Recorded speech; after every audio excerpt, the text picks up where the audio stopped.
You may notice this is a slight change from my normal lighting venue, but see, the problem for me is I can't sleep. I've tried, but I can't. It's one of those nights where I've got stuff on my mind, so I figure maybe if I do this and get it off my mind, I'll sleep. So, here's what we're going to talk about. You'll remember that I did a series on fanboys and fangirls, and while I know so many of you people did like those videos, unfortunately they're gone from my hard drive, as are several of my Dragon Ball Evolution Myth videos, so on and so forth. I had been hoping that people were going to be downloading those and putting them up on this archive that popped up, which is why I didn't bother, but apparently no one did. I don't know what's up with that channel at this point. Kind of pointless now, it's a little late, but whatever. I still have some videos that I can re-up, but anyway. I talked about fanboys, I talked about fangirls, the difference between them. There's something, though, that I never got to touch on, and I really want to. First of all, I might go more into fangirls in the future, because as someone pointed out, I really didn't fully cover the depth of some of their depravity. Now, I know someone's going to say, yeah, sure, fanboys can be pretty depraved too, and yeah, that's because some of them are perverts. I'm talking about the fangirls and some of the stuff that they do. Some of the stuff they say about certain characters, some of the stuff that they refuse to see, so on and so forth. Which does, to a point, tie into what I'm going to be talking about here. And it's a little something called Fanon. Now, what is Fanon, you might ask? Well, you're familiar with the term canon. Canon is something that is 100% established fact. It is in the source. It is so regardless. Canon is something that, frankly, regardless of what any, and I mean any, outside source says, it's 100% fact because it's in there. This is something that cannot be ignored. However, there's something on the flip side of that called Fanon. And what Fanon is stuff that sometimes is assumed, sometimes is pieced together based on tiny little clues that may or may not even be related. Or in some cases just downright choosing to see what you want to see and hear what you want to hear. That can create a whole strange perception in canon to the series. People think that things are fact when they're in fact not fact. To be fair, some Fanon is based entirely on dub mistakes. That's understandable. However, when you point this out, you would think that, they'd realize this and say, okay, well, clearly this isn't true. But instead, more often than not, they'll say, well, I like this better, so I'm going to keep on believing this. And it's sad. But one thing that we're going to talk about, definitely, is Fanon.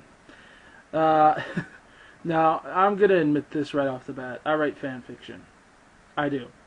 Call me a geek, nerd, freak, whatever the frick you want. I really don't care. I write it because I like it. I write it because it gives me a creative outlet. I write it because, I have all these story ideas, some of which I know I can't really do anything with. And, frankly, using preset characters to a point, allows me to get rid of some of the stuff that otherwise would clutter up my head. I do have story ideas. I do write them down from time to time. I am going to possibly one day look at getting some of them published. Heck, I'm still doing that script outline even. But here's the deal. In my work with fanfiction, I'm quite experienced in the field of Fanon. I see it often. I see it in other people's stories. I used to believe some of it until I did a much closer study. In fact, me doing fan fiction, I became obsessed with a few things. Obsessed isn't always a bad term. See, for me, what happened was, I was going through fan fiction, okay, and I'm like, okay, well, this is good, but then I'd start reading things, and it's like, well, this isn't entirely accurate. This isn't that, but it was, here and there, no one's perfect. I figure, okay, it doesn't really alter the character too much or alter the plot too much. Like some people, Fanon example number one.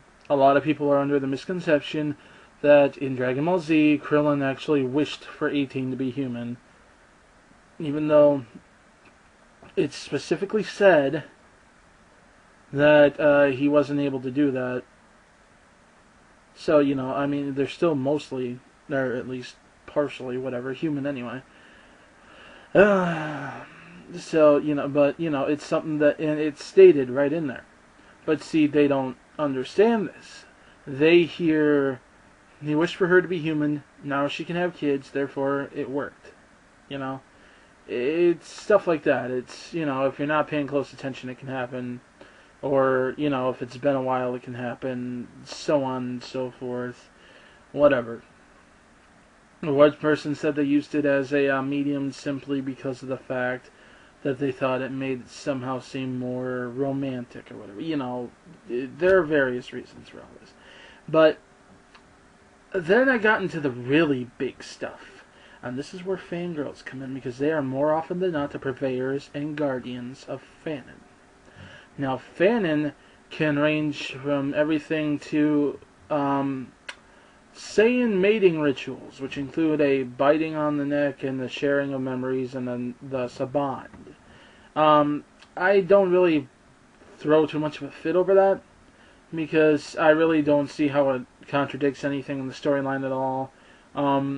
In fact, it does kind of explain why Vegeta would stick around with Bulma even though he didn't really seem to care about her that much. There was, some sort of subconscious bond. Doesn't mean it's true, but it is fun to work with, okay? It's fun to read about sometimes. It can work. It's workable within a realm of fiction that's not even canon anyway. Okay, but then there's stuff that's as extreme as alternate pairings based on the weirdest, and I mean weirdest. Now, see, some series you got plenty of room for alternate pairings. In fact, in a lot of series, it's almost outright encouraged. Dragon Ball Z is not such a series. There is pretty much no wiggle room for any alternate pairing. You got, like, two characters who had any kind of relationship before the one they finally wind up in, and one of those wasn't even a canon character, so, filler character. So, so on and so forth. But, I'm not going to get into that right now because that's possibly a topic for another day. I don't know if I'm really going to dig into it too much. But that's also for the fangirl topic. I'll tell you that much. I'll save it for that. There you go. But it's interesting because it happens on the fanboy side too, such as, and the fangirl side. But there's all kinds of fanon. Let's see, a couple of well-known examples. A lot of it surrounds Vegeta, I'll tell you that much right now. Such as Vegeta, well, the most common one was Vegeta being a victim of Frieza. Now, granted, it's because of the dub line. And I know people are going to throw a fit about screwed up dubs, whatever, blah, blah, blah, yada, yada. Was in both English dubs that were out. It's fixed now in the new dub. I don't know why anyone would still complain about it, but it was there. That was what I thought was an understandable, piece of fanon, because it's in there. It's a dub mistake, but, it was in the dub. And for a lot of people, that was all we had. We didn't start getting the DVDs with Japanese subtitles, for a while. Not all of us had the luxury of looking it up online or knew to look it up online. Plus, the quality could be kind of crappy because they were like fan subs and poorly subbed it out, or the video quality would, and the subtitle overlay on top of it would be in such, hard quality to read and see. So, it was an understandable thing, I thought. But then I saw how far they took it. There are actually people out there who think that Vegeta was victimized by Frieza to the point of being tortured, and even in some cases, yes, raped by Frieza. It's an ongoing attempt to push this concept of a victim to the point where, Vegeta somehow isn't even a bad guy anymore. He's a poor victimized little baby, whatever. Now, this is more fangirl logic. Fanboys, though, have run with it, too. It's actually what got Vegeta stereotyped as an emo character for a while, even though he's actually not. But, it was frankly disturbing, the level that they took it to. I mean, you got people writing these graphic descriptions of, and actually, here's the sad part, sometimes it gets to the point where they can't even distinguish it anymore. They think it really happened. It can be a frightening concept at times. Or like how clearly this person had this ability just because of them, this or that. Okay, here's an example. When it came to character strengths, okay, and this is another very popular piece of Fanon. Despite the fact that it's canonically written in the series, who the strongest human is, Tien, in the Fanon community, has been pushed to such extreme lengths that it's not even funny. They pretty much idolize the man like he's some sort of a god. He's got some very hardcore fanboys. And, but, I mean, like, they actually push the idea that because Piccolo had a hole blown through his chest by Cell in his first form, and Tien was actually capable of holding down Cell in his second form, this somehow proves that Tien is actually was even stronger than Piccolo, stronger than the Super Saiyan, and one of the strongest characters in the entire show, if not the strongest character on the show at that time. Yeah. I kid you not. Now, what this is a combination of seeing that and taking it at face value, and also a lack of knowledge about what the Tri-Beam actually does. It's not a typical beam. It's not even something you can necessarily see. It's almost like a wall. Now, see, what you notice, it's something that, again, they kind of overdid in the dub, which is why I actually like looking at it in the manga, because what happens is, when you look at Cell, when it hits him, it's like, bam, and he's, grunting because of it, he's straining, but it's not pain. In fact, when it's done, when it stops slamming into him, he just gets right up, shakes it off like it didn't even hurt him. It wasn't hurting him. It wasn't causing him pain. It wasn't on the verge of beating him.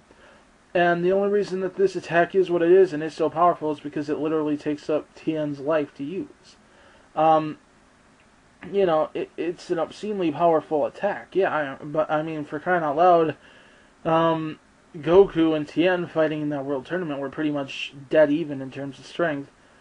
And that, Tien even said, and Goku kind of knew it, that I would have killed him if it had hit him.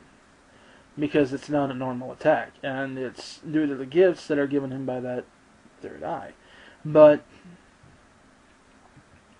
there's so much Fanon out there that is just, oh, wow. I swear to God, if I could tell you, I could tell you some stories. Another piece of Fanon is that Vegeta and Bulma were married and had a stable family during that 3-year waiting period for the androids. And this is completely ignorant of the fact that Trunks comes right out and says, quote, they never married. It's in every version of the show. It's in the edited English dub. It's in the uncut English dub. It is in the new dub. It is in the Japanese dub. It is in the manga. It is in every single version of the show. They weren't married. It was a one-time thing. And yet, I mean, there's even a fanfic with basically that came right out and said, I don't care what it says, I prefer it this way. It's kind of frightening. I mean, it's not even a case of what if, it's like, I'm going to deal with this like this is reality. Fanon, the point I'm trying to make here, though, is that Fanon can be fun, okay? when it's little stuff, when it's, debating back and forth about this or that, whether or not this is a possibility because of it can be fun. Just like versus battles when they're not taken to ridiculous lengths can be fun. When you don't wind up going, ooh, based on this version, it can be fun.